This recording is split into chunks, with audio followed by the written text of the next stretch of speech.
Hi again, everyone. Really pleased to be talking here today about my practice research and how it's kind of evolving and shaping over time. My particular interest today is looking at temporalities as a space for practice and a way of articulating understandings around practice and mapping practice as an environment, so to speak. Ultimately, my practice, my question is trying to explore how practice can articulate aspects of being in space and in place, with my question being, what is the relationship between transnationalism and our practice? So the way that I'm going to approach speaking to you today is first by starting with a backdrop as to how I arrived at my research question, and then moving into my research question, and then hoping to kind of move through Rob and Nelson's methodological framework, which you can see on the screen now, as a way of articulating or exploring the kind of interweaving and evolving and emerging aspects of the relationship between these three. Okay, so then, so my background here, I came to my research as an artist practitioner. I've been doing it for about a decade. But alongside that, I'm a yoga teacher and I'm a researcher as well. So with my research, I looked at communication in online and offline interactions in my psychology undergraduate. I then moved into a research study as an assistant, where we looked at embodiment as a pedagogical tool in educational settings. That was at Loris Malaguzzi, Reggio Children, which talks about embodiment as a way of being in a space and a way of understanding space and interaction within space too. So I worked on that for 4 or 5 years in Italy. And then lastly, as a yoga teacher, I think I'm bringing this in because it might come up in conversation today, where yoga as teaching and as pedagogy is trying to offer the body as a space for dispersal of self, so that diminishing the ego and connecting with your material environment as a way of connecting with things beyond your mind, excuse me. Yes, these are some of the paintings that were happening before I arrived. The arrival into my research and questioning what is the relationship between transnationalism and art practice was, I'm sure many people would share this experience, entering as a practitioner and having that be an undulating, constant presence in the way that you interact with your environment, and then putting the research lens in that relationship was a bit chaotic to begin with. There was a kind of messy sort of, you can imagine it like a garden where you know, it's untended, it's unknown and it's unexplored. So the first thing that had to be done is start to understand how to build that relationship and build connection to it. Nelson's framework offers that space where you can start to map out what the environment might look like. So through the arrival and the question, the experience of creating this relationship, I'm going to move through each of the 3 components of how research is articulated, look at my lived experience as well as theoretical grounding that kind of interweaves the overall questioning of this question. But first, to dig into this just a little bit more to contextualize, my hope in asking this question is to develop the relationship between transnationalism, how they inform understanding around one another, how they create and articulate understanding of each other. And then beyond that, number 1, practice research, how can you use it or utilize it to explore these issues that go beyond just the art environment. And then that environment that I'm looking to question is how do we reconceptualize national identity in a global community and global context. So as the kind of expanding intention here.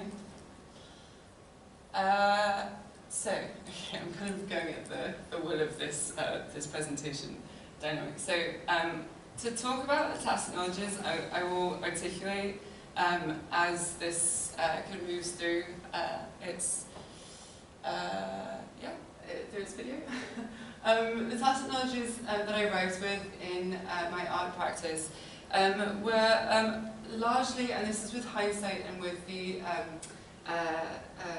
theoretical grounding, articulating how I understand it. My whole practice is around placemaking and ambiguity and the connection between the two.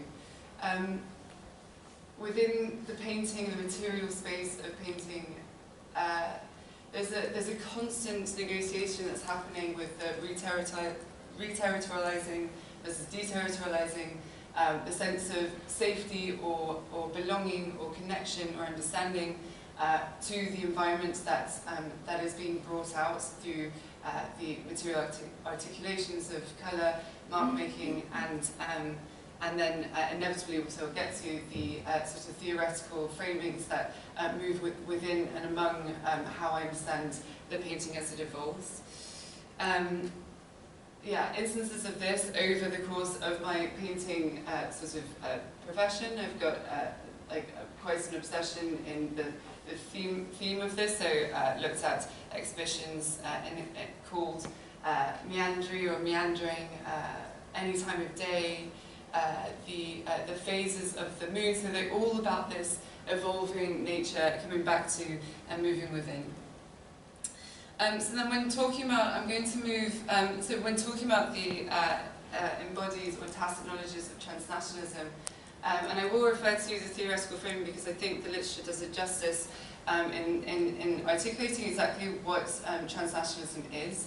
I think importantly there's not one concise definition. The best sort of encompassing definition that people work with is saying that it is individuals and peoples and communities who embody multiplicity, and that being the kind of the consolidating or the rooting of transnationalism.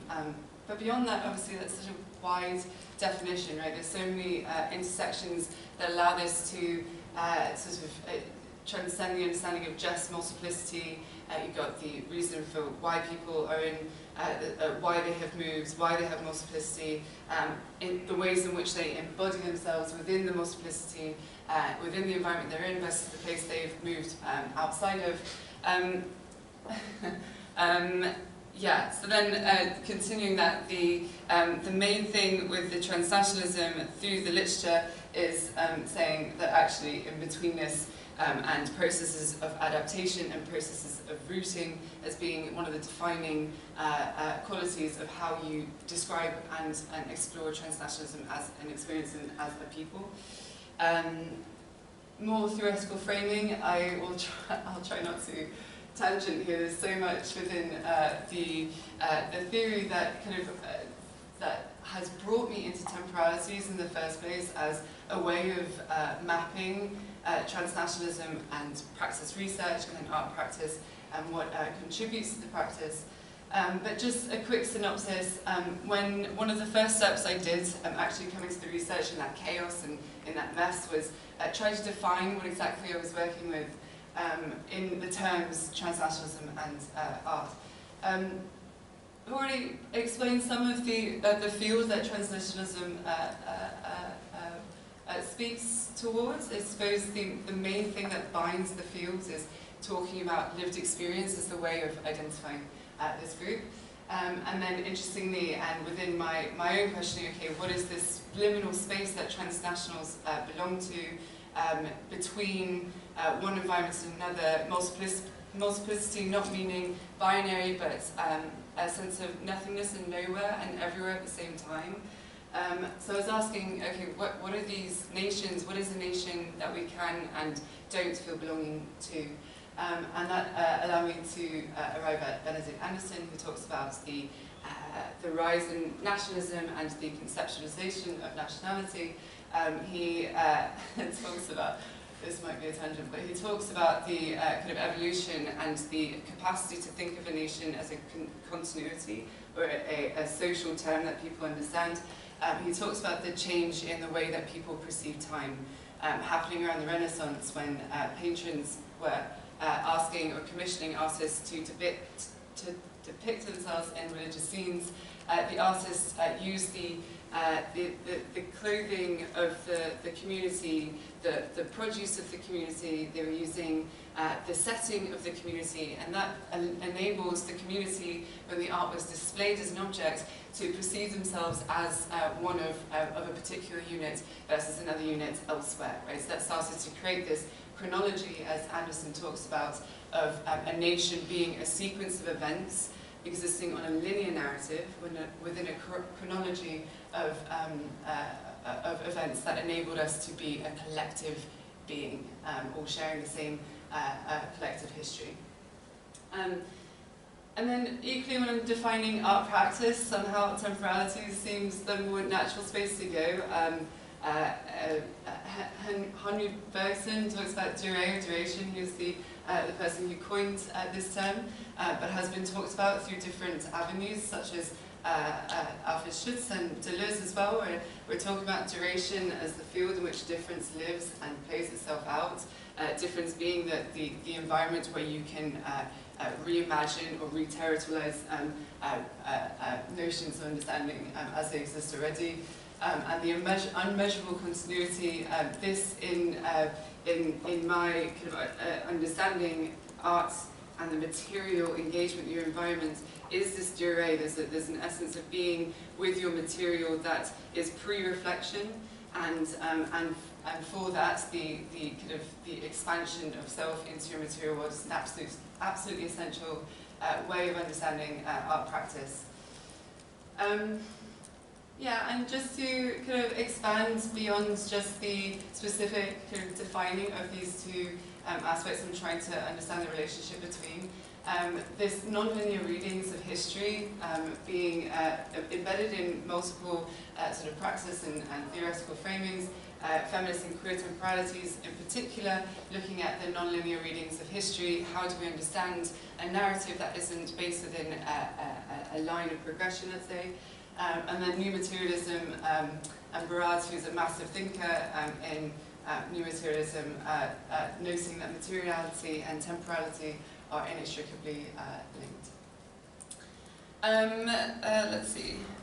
So the way, I suppose, just to kind of talk about how my practice is starting to probe or integrate these two theories, so going back to the activating the tacit knowledge to create this, asking how perceptions of time are activated in my practice, so using prompts like over time, sometimes, never, often, to kind of figure out where time plays a part in my understanding of the practice space.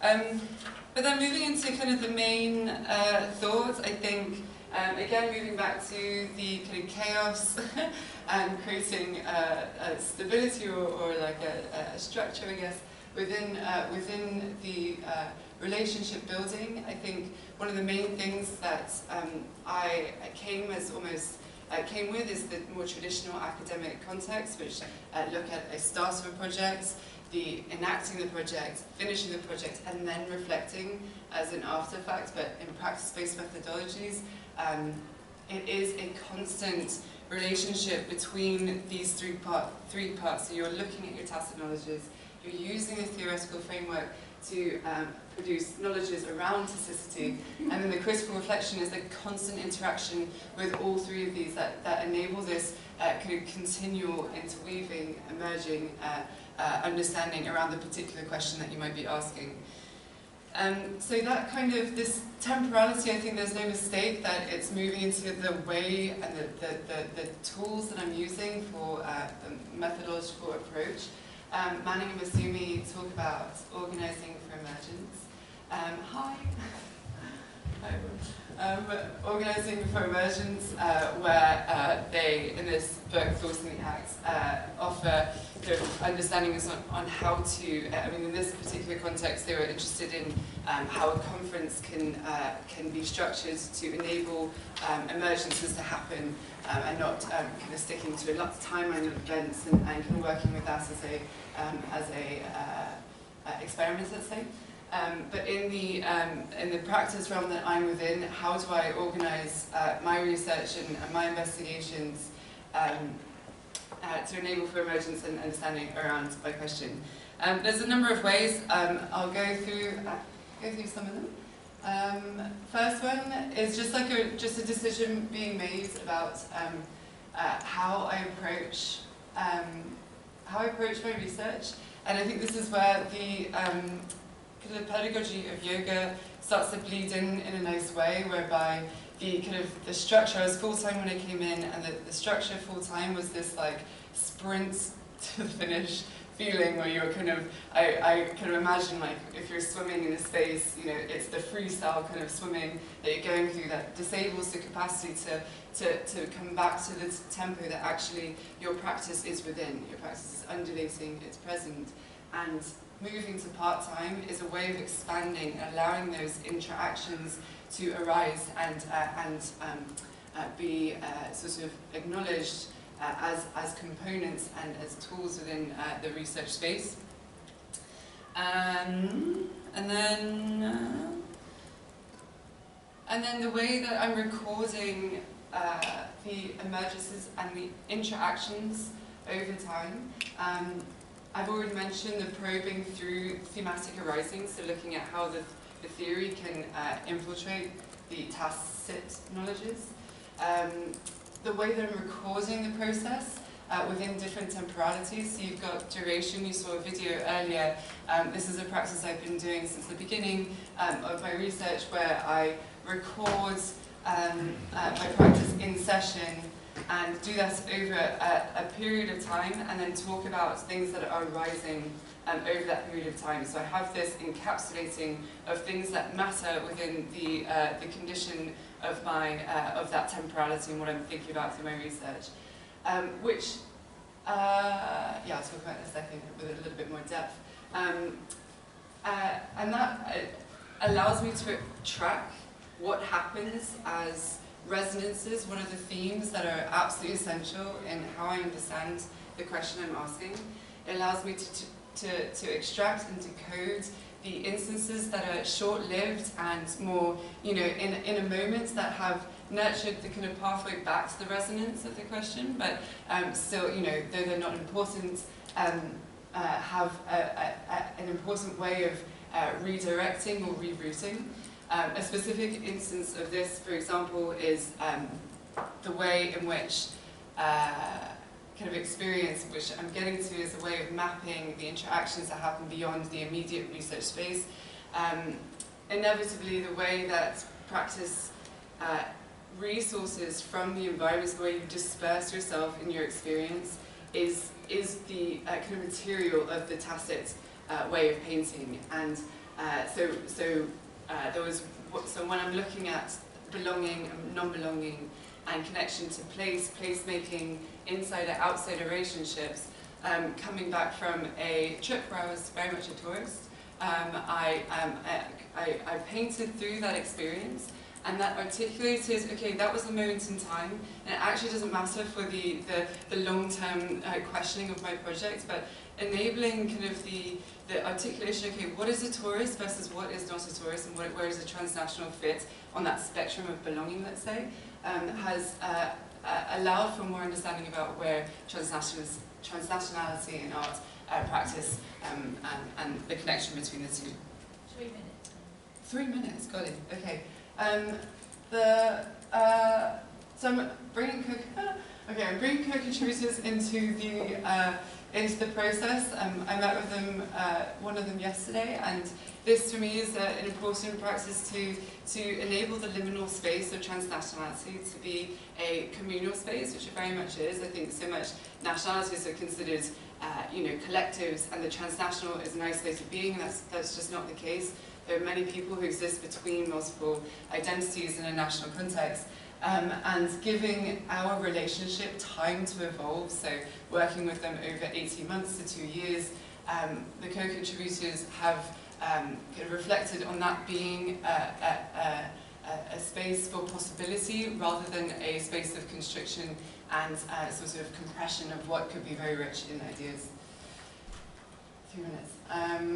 Okay, so then this is a nice interaction, which thanks to some of my colleagues here, mapping temporalities and interactions that happen over time, which I don't think is unintentional. The way it ends up looking a little bit like a landscape, but the mapping of what contributes to how I understand my practice or what goes on into my practice. This is a very simple and immediate reflection on what goes on, the things that are contributing to the way my practice functions, looking at the memories of practice being a contributor, the sort of places not just being, I lived in this place from this date to this date and having it stay linear, but instead what is the resonance of how that place still lives through me and through my practice as a way of articulating that kind of in-betweenness that transnationality is within, and kind of expanding this mapping of interactions as a way, and temporalities as a way of understanding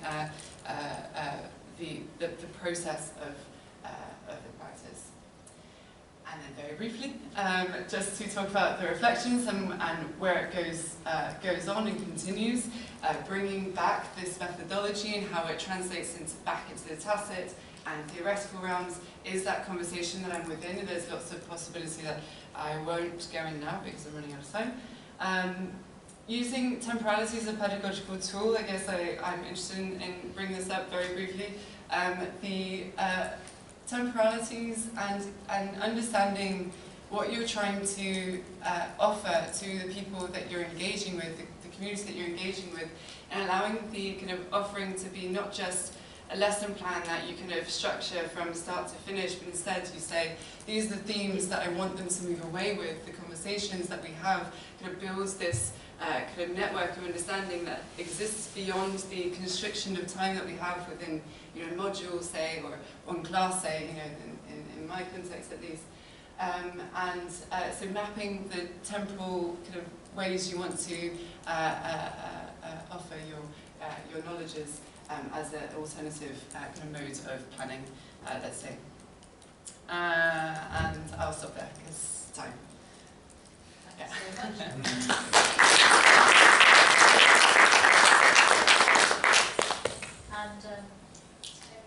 Yeah, I've just realised that my presentation isn't going to be downloadable.